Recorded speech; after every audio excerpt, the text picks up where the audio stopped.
नमस्कार, म विक्रम श्रेष्ठ। समय चक्रमा यहाँलाई हार्दिक स्वागत छ। कुनै बेला देशमा लगातार नेपाल बन्दको आह्वान गरिन्थ्यो, एम्बुस थापेको ब्यारेक हानेका खबरहरू बारम्बार सुनिन्थ्यो। यी सबै काम देश र जनताका लागि गरेका हौं, यो कुनै तमासा होइन, शान्ति र क्रान्तिको बिगुल फुकेका हौं भन्ने नेताहरूको अन्तर्वार्ता पनि सुन्ने गरिन्थ्यो। सरकारी फौजको कारबाही, आक्रमण प्रत्याक्रमण, नेपाल बन्द, चक्का जाम, तोडफोड, आगजनी जस्ता शब्दहरू सुन्दै हुर्केर बढेको पुस्ता अहिले क्रियाशील छ। अबको नयाँ पुस्ताका लागि चाहिँ राजनीतिले के देला त उपहारमा?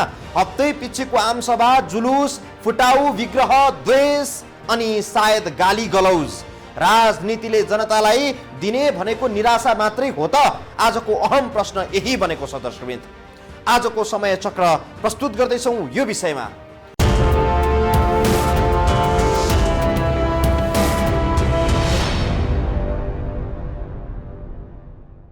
देशका एकाथरी नेताहरू विघटन भइसकेको प्रतिनिधि सभा ब्युतिन्छ र त्यही प्रतिनिधि सभामा गएर प्रधानमन्त्री विरुद्ध अविश्वासको प्रस्ताव दर्ता गर्ने मनस्थितिमा छन्। सत्तारूढ नेकपा चाहिँ चुनावको तयारीमा लागेको जस्तो देखिन्छ। कम्युनिस्ट प्रधानमन्त्रीको पछिल्लो क्रियाकलाप हेर्दा यस्तो लाग्छ राजनीति त नाटकै रहेछ। नाटक, नौटङ्की नै रहेछ। नौटङ्की। प्रधानमन्त्रीको मात्रै होइन, प्रधानमन्त्री हुन नपाएकाहरूको कुरा सुन्दा पनि भन्न मन लाग्छ नेपालको राजनीति त नाटकै रहेछ, नौटङ्की नै रहेछ। जननेता मदन भण्डारी भन्ने गर्थे, जनताबाट कर असुलेर त्यही करबाट मन्दिरको गजुर थप्ने, महायज्ञ लगाउने राजा महाराजाहरू जनताका शत्रु हुन्। तिनै भण्डारीको पथ पछ्याउने कम्युनिस्ट प्रधानमन्त्री केपी शर्मा ओलीले यसपटक पशुपतिनाथको दर्शन मात्र गरेनन्, 1.25 लाख बत्ती बाल्नेदेखि सुनको जलहरी चढाउनेसम्मको निर्णय गरे। ईश्वरको नाममा शपथ नखाने, धर्मलाई अफिम मान्ने कम्युनिस्ट विचारधारा अङ्गालले कम्युनिस्ट प्रधानमन्त्री पशुपतिनाथ पुगेको सन्दर्भको विभिन्न कोणबाट व्याख्या भइरहेको छ। एकातिर संविधानमा मुलुक धर्मनिरपेक्ष हो भनेर पनि लेख्ने, अर्कातिर कार्यकारी प्रमुख नै लावा लस्कर लिएर पशुपति पुग्ने शैली आपसमा मेल खाँदैन। तर प्रधानमन्त्री केपी शर्मा ओली आफ्नो कमजोर स्वास्थ्यका बावजुद पछिल्लो समय सक्रिय भएका छन्।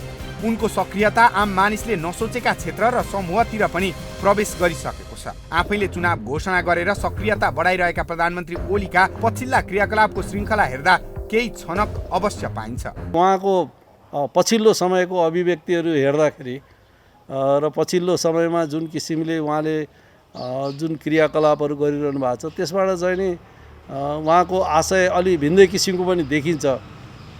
हामीले चाहिँ नि त्यो किसिमको अनुमानहरू हामीले पनि लगाइरहेछौँ। प्रधानमन्त्री ओलीले पशुपतिनाथको दर्शन, बहिर्गमित माओवादी लडाकुहरूसँगको छलफल, नेत्रविक्रम चन्द समूहसँग अनौपचारिक वार्ताका प्रक्रिया, दरबार मार्गमा आमसभा, सेनाको बख्तर बन्दको मार्चपास आदि हेर्दा उनी आउँदो निर्वाचनका लागि स्पष्ट खाकासहित अघि बढिरहेको स्पष्ट हुन्छ। निर्वाचनमा एक्लै भिड्नुभन्दा मोर्चा बनाएर भिड्दा विजयश्री प्राप्त हुन्छ भन्ने राम्रो हेक्का राखेका प्रधानमन्त्री ओली आगामी वैशाखमा जसरी पनि निर्वाचन गराउने र त्यसमा सफलता पनि आफ्नै पोल्टामा पार्ने स्पष्ट योजना वा षड्यन्त्रको तयारीमा छन् कि भन्ने प्रशस्त ठाउँहरू छन्।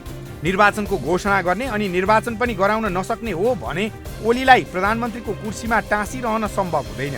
यसो गर्न खोज्दा अहिले अलिकति नरम भएका नेपाली काङ्ग्रेसका सभापति शेरबहादुर देउवा पनि रुष्ट हुने सम्भावना छ। कम्तीमा अहिले देउवा ओलीप्रति केही नरम छन्। ओलीलाई नस्लवादी भनेर सत्तो शराब गर्ने जनता समाजवादीका मधेसी नेताहरू पनि केही शान्त छन्। यो सहजता सधैँभरि ओलीका लागि प्राप्त भइरहन सक्दैन। त्यही भएर प्रधानमन्त्री ओली चुनाव अघि नै नेपाली काङ्ग्रेस, जनता समाजवादी, राजावादी पार्टीहरू, विप्लव समूह, सीके राउत समूहको चुनावी मोर्चा बनाउने कसरतमा लागेको देखिन्छ।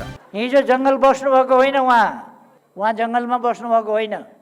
जङ्गलमा त अरूलाई बसाउनु भयो, कार्यकर्ता बसाउनु भयो, लडाकुहरू बसाउनु भयो जङ्गलमा। आफूहरू त जेलवाला तेलले जुल्फी कोरेर दिल्ली बस्नु। पूर्व लडाकुहरूसँगको संवादको स्पष्ट अर्थ विप्लव र मोहन वैद्य समूहसँग ओलीले निकटता बढाइरहेको रूपमा बुझ्न सकिन्छ। पशुपतिको यात्राले राजावादी र हिन्दूवादीहरूको साथ खोजेको रूपमा बुझ्न सकिन्छ। देउवा नरम हुनुको अर्थ चाहिँ कदाचित संसद पुनः स्थापना भइहाले कुनैलाई प्रधानमन्त्री दिने र जनता समाजवादी सहित ओली समूह सरकारमा रहने खाका हो भन्ने स्पष्ट छ। यसो हुन सक्दा प्रधानमन्त्री ओलीले चुनावी मैदानमा प्रचण्ड नेपाल समूहसँग मात्रै भिडन्त गर्नुपर्छ, जुन उनका लागि फलदायी र सहज पनि हुन सक्छ। प्रचण्ड नेपाल समूहलाई एक्ल्याउने, प्रधानमन्त्रीको ललिपप देखाएर देउवालाई आकर्षित गर्ने, दक्षिणको बतास तलाइदिएर जनता समाजवादीलाई साइजमा राख्ने, भारतीय मिडियाबाटै कालापानी क्षेत्र नेपालको हो भन्ने सन्देश प्रवाह गरेर नाकाबन्दी कालीन साख बेउटाउने रणनीति प्रधानमन्त्री ओलीको हालको रणनीति हो भन्ने देखिन्छ। यो योजनामा उनी कति सफल हुन्छन् भन्ने त अहिले नै भन्न सकिन्न, किनभने विदेशीको कुरा सुनेर प्रधानमन्त्री ओलीले यो सबै घटना विकास गराए भन्ने आरोप पनि धेरैले लगाइरहेका छन्। यदि यस्तै हो भने इतिहासदेखि कैयन नजिरहरू छन् जसले स्पष्ट रूपमा भनिरहेका छन् विदेशीको काम नेपाल खलबल्याउने मात्र हो, सम्हाल्ने वा राम्रो बनाउन सहयोग गर्ने होइन। यति हेक्का चाहिँ प्रधानमन्त्री ओलीमा पनि हुनै पर्छ। जय श्रीराम। प्रधानमन्त्री केपी शर्मा ओली चुनावी रणनीतिमा लागिरहेको जस्तो भान परेको छ।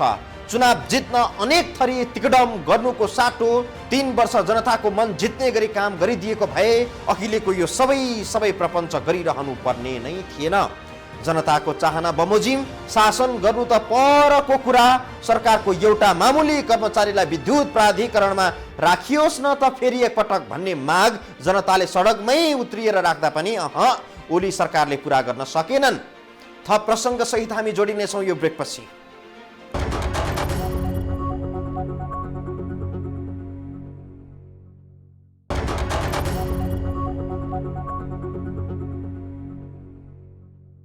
नेपालको राजनीतिमा केही दिन यता नौला परिदृश्यहरू देखिरहेका छन् दर्शकवृन्द। नौला दृश्य जति सबै रहस्यमय र षड्यन्त्रमूलक नै हुन्छन् भन्ने छैन। नेपाली सेनाले माघ 19 पारेर चक्रपथमा बख्तरबन्द गाडीबाट एक चक्कर लगायो। यही काम माघ 18 वा 20 मा गरेको भए पनि हुन्थ्यो, तर रोजियो माघ 19 नै आखिर किन?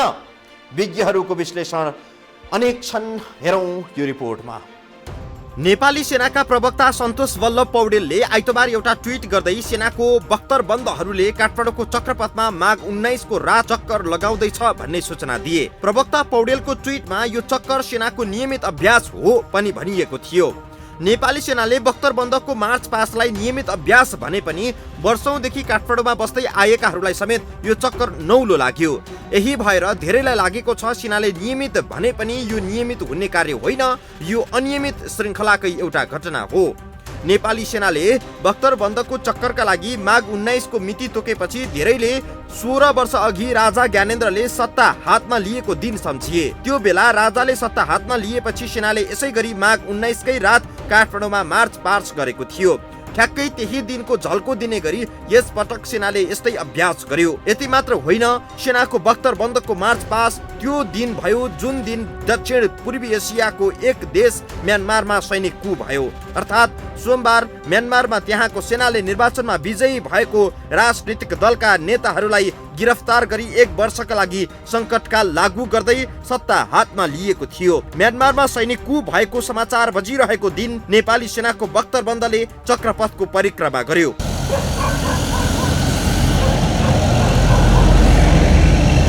कम्युनिस्ट कांग्रेसको कछुवा चालको शासन शैलीबाट आजित भएका कतिपयले देशमा सैनिक शासन लागू हुनुपर्छ र भ्रष्ट नेताहरूलाई जेलमा हाल्नुपर्छ भन्ने गर्छन्। यस्तो विचार राख्नेहरूका लागि सेना सक्रिय भएको खबरले आनन्द नै दिन सक्छ। सेना सम्बद्ध घटना र सरकारमा रहेकाहरूको चाहना बीच खासै सम्बन्ध नभएको जानकारहरू बताउँछन्। सेनाको क्रियाकलापमा यसपटक केही संयोगहरू परेको र यसको अर्को अर्थ नहुने विज्ञहरूको मत छ। अब त्यस्तो केही सन्देश भएको जस्तो त मलाई लाग्दैन, तर अहिलेको जुन परिस्थितिहरू डेभलप भइरहेका छन् त्यसलाई मध्यनजर राखेर सेनाले चाहिँ नि पूर्वाभ्यास अब त्यो दिन परेकोमा अब आफ्नै किसिमको होला हैन, तर यसलाई चाहिँ नि के भने ठुलो रूपबाट लिनुपर्ने चाहिँ नि म देख्दिनँ, तर डेफिनेटली यसको सिग्निफिकेन्स चाहिँ नि छ। बख्तरबन्दको लस्कर, म्यानमारको सैनिक कू आदि हेरेर नेपाली राजनीतिको विश्लेषण हुन नसक्ने विज्ञहरू बताउँछन्। म्यानमार र नेपालको भू राजनीति नै बिल्कुल फरक छ। अब म्यानमारको जियोपोलिटिक्स अथवा भू राजनीति फरक खालको छ, उनीहरूको समस्याहरू पनि फरक किसिमका छन् हैन। हाम्रो समस्या भिन्दै किसिमको छ, उनीहरूको र हाम्रो मिल्दैन। हाम्रो भू राजनीति पनि फरक छ, किनभने हाम्रो छिमेकी राष्ट्रहरू चाहिँ विशाल चीन र एउटा चाहिँ नि ठुलो राष्ट्र भारतको बिचमा चाहिँ हामी छौँ हैन। त्यसै हुनाले उनीहरूको इन्ट्रेस्ट धेरै हदसम्म यहाँ चाहिँ प्रिभेल गर्छ र उनीहरूले चाहेन भनेदेखि यहाँ व्यवस्था पनि परिवर्तन हुन्छ र भइरहेछ भनेपछि त्यो अवस्थामा हामी छौँ। अब म्यानमारको त्यो अवस्था छैन। त्यहाँ चाहिँ नि के भन्दाखेरि उतापट्टि थाइल्यान्ड छ, त्यसपछि भारत छ, बङ्गलादेश छ, यो नर्थपट्टि चाहिँ नि चिन नै छ र चिनको चाहिँ नि धेरै हदसम्म बुद्धिस्ट कनेक्सनले गर्दाखेरि हानहरूको कनेक्सनले गर्दाखेरि चाइनाको पनि रोल धेरै छ त्यहाँ। नेपालभन्दा झन्डै 4 गुणा ठुलो थाइल्यान्ड, लाओस, चीन, भारत र बङ्गलादेशसँग सीमा जोडिएको बहुमूल्य पत्थरहरूको खानी भएको म्यानमार धेरै कुरामा आफैमा शक्तिशाली मानिन्छ। अन्तर्राष्ट्रिय आवाजहरू बेवास्ता गर्दै त्यहाँको सैनिक सरकार अघि बढ्न सक्छ। निर्वाचित राजनीतिज्ञहरूलाई जेल कोचेर वर्षौसम्म शासन गर्न सक्ने, आफ्ना देशका मानिसहरूलाई लखेटेर शरणार्थी बनाउन सक्ने, अन्तर्राष्ट्रिय दबावहरू पनि झेल्न सक्ने म्यानमारसँग नेपालको खासै तुलना हुँदैन। तर पनि यो संयोगले नेपालमा एक खाले बहस भयो। यति मात्र होइन, आफ्नै देशका प्रधानमन्त्रीसँगको भिडन्त गर्न हम्मे परिरहेको बेला काठमाडौँमा केहीले म्यानमारको सैनिक कूप विरुद्ध प्रदर्शन नै गरे। यो दृश्यले कतै नभएको जात्रा हाडी गाउँमा भन्ने उखान चरितार्थ गरे जस्तो भयो। गणतन्त्र अघिसम्म नेपाली सेनाको परम सेनाधिपति भनेको राजा नै हुने गर्दथे। त्यो हिसाबले पनि नारायण हिटी दरबार सेनाका लागि विशेष क्षेत्र हुने गर्थ्यो।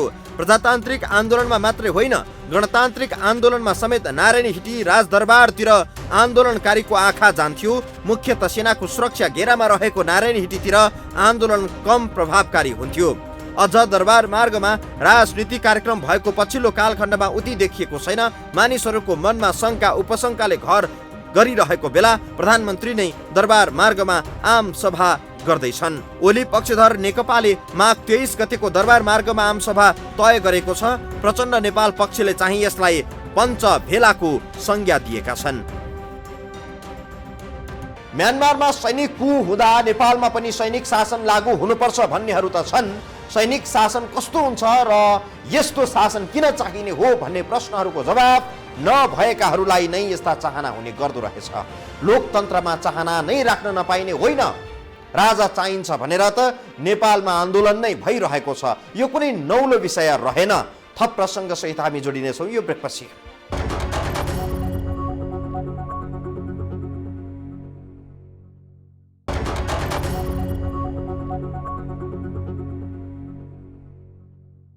विश्वकप खेलेर एकपटक नेपालीहरूलाई क्रिकेटरहरूले खुसी दिलाएका थिए। केटु हिमाल चढेर यसपटक पर्वतारोहीहरूले अर्को खुसी दिलाएका छन्। कहिले पुष्पा बस्नेत खुसीको कारण बन्छिन्, कहिले सपना महर्जन खुसीको कारण बनिदिन्छन्। कहिले सन्तोष शाहको मिठा हाने कुराको प्रशंसा विदेशतिर हुँदा हामी नेपाली खुसी हुन्छौँ। साधारण ठानिएका नेपालीहरूले 3 करोड नेपालीलाई खुसी दिन्छन्, तर यस्तो खुसी दिने अधिकांशका लागि राज्यको कुनै लगानी भएकै हुन्न। तर 7 पुस्तालाई पुग्ने गरी राज्यकै दोहन गरेर धन कुम्ल्याएर नेपाली नेताहरूले चाहिँ हामीलाई किन कहिल्यै पनि खुसी दिलाउन सक्दैनन्? यसको जवाफ चाहिएको छ अहिले। के राजनीतिले हामीलाई सधैँ निराशा नै दिइरहने हो त? सत्तारूढ दल वा सरकार के गर्दैछ? हेरौँ यो रिपोर्ट। तराईमा विखण्डनकारी गतिविधि सञ्चालन गर्दै आएका सीके राउतसँग सरकारले 2075 साल फागुन 24 मा 11 बुँदे सहमति गर्दा धेरैले देशमा यस्तो हुँदैछ भन्ने सुइँकोसम्म पाएका थिएनन्। राजनीतिमा जसले नयाँ एजेन्डा ल्याउँछ उसको बजार केही समय सुरक्षित हुने ठानिन्छ। सीके राउतको विखण्डनकारी एजेन्डाले तराईमा जनसमर्थन पाइरहँदा काठमाडौँको टाउको दुखाइ बढिरहेको थियो। त्यो टाउको दुखाइ प्रधानमन्त्री केपी शर्मा ओलीले आफू प्रधानमन्त्री भएको 1 वर्ष 21 दिनमा अन्त्य गरिदिएका थिए। प्रधानमन्त्री ओली पक्षको नेकपाले माघ 23 मा दरबार मार्गमै आम सभाको आयोजना गर्दैछ। यो आम सभामा प्रधानमन्त्री ओलीले धर्मनिरपेक्षता हटाउने घोषणा गर्दैछन् भनेर प्रचण्ड माधव नेपाल पक्षधर नेताहरूले प्रचार गरिरहेका छन्। धर्मनिरपेक्षता प्रधानमन्त्रीको एउटा अभिव्यक्तिले खारेज हुने विषय होइन भन्ने थाहा पाइरहेकाहरूले नै यस्तो प्रचार गरिरहनुले यस्तो प्रचारमा सत्यता छैन भन्ने स्पष्ट हुन्छ। तर पनि यति बेला धेरैलाई माघ 23 मा प्रधानमन्त्री केही खास विषय वा निर्णय सहित जनता बीचमा जाँदैछन् भन्ने चाहिँ लागिरहेको छ। आखिर यस्तो खास विषय के हुन सक्दा माघ 23 का लागि? यो प्रश्न धेरैको मनमा छ। प्रधानमन्त्रीकै क्याबिनेटका एक सदस्य तथा खानेपानी मन्त्री मणि थापाले कारागारमा रहेका विप्लव नेतृत्वको नेपाल कम्युनिस्ट पार्टीका नेताहरूसँग वार्तालाप गरिरहेको खबरहरू सार्वजनिक भएका छन्।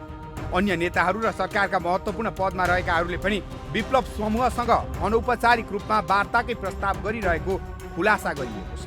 होइन, हामीले आह्वान गरेका छौँ। विगतमा पनि हामीले वार्ता समिति नै बनाएको थियो सरकारले चाहिँ, तर उहाँहरू त्यो बेला आउनु भएन। अब अहिले पनि हामीले आह्वान गरेका छौँ।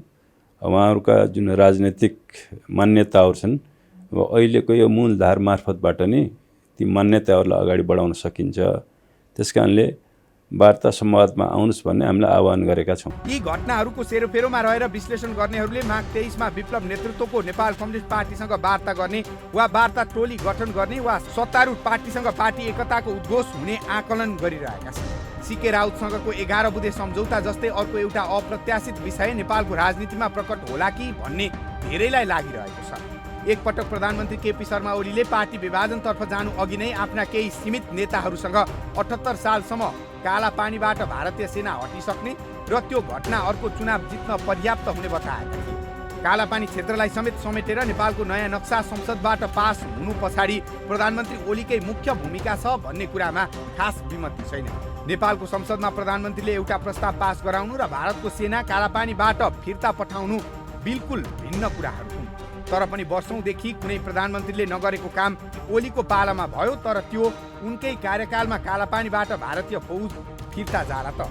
अतिक्रमित भूमि लाई फिर्ता ल्याउने र अब भारतीय सेनालाई फिर्ता पठाउने यो कोसिस हाम्रो जारी छ। अब अहिले त्यहाँ भन्न सकिँदैन अब चुनाव अगाडि हुन्छ कि चुनाव पछाडि, त्यसलाई त अहिले हामी भविष्यवाणी गर्न सक्दैनौँ। तर सकेसम्म छिटोभन्दा छिटो ती भूभागहरूलाई हामीले फेरि चाहिँ नेपालको स्वामित्व कायम गर्ने हाम्रो पहल रहन्छ। यो टेलिभिजनको सत्य संवाद कार्यक्रममा गृहमन्त्री रामबहादुर थापा बादलले भारतीय फौज कहिलेसम्म हट्छ भन्न नसकिने बताएका छन्। 70 वर्षदेखि भारतीय फौजले कब्जा गरेको भूभाग फिर्ता गर्ने गरी नेपाल र भारतबीच संवाद हुन सकिरहेको छैन।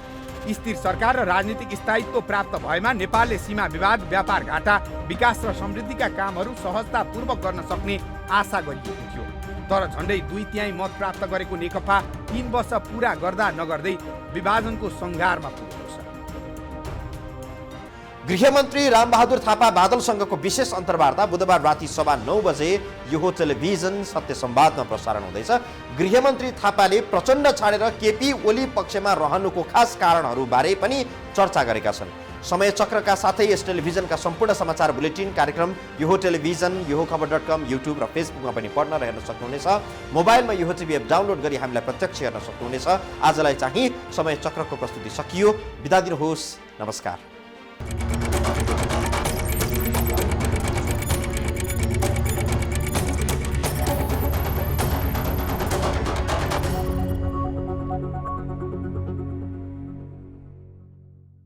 समय चक्रको साथमा नेपाल टेलिकमको 4G नै पर्फेक्ट छ। नेपाल टेलिकम, राष्ट्रको सञ्चार। औरा सेफ सर्जिकल मास्क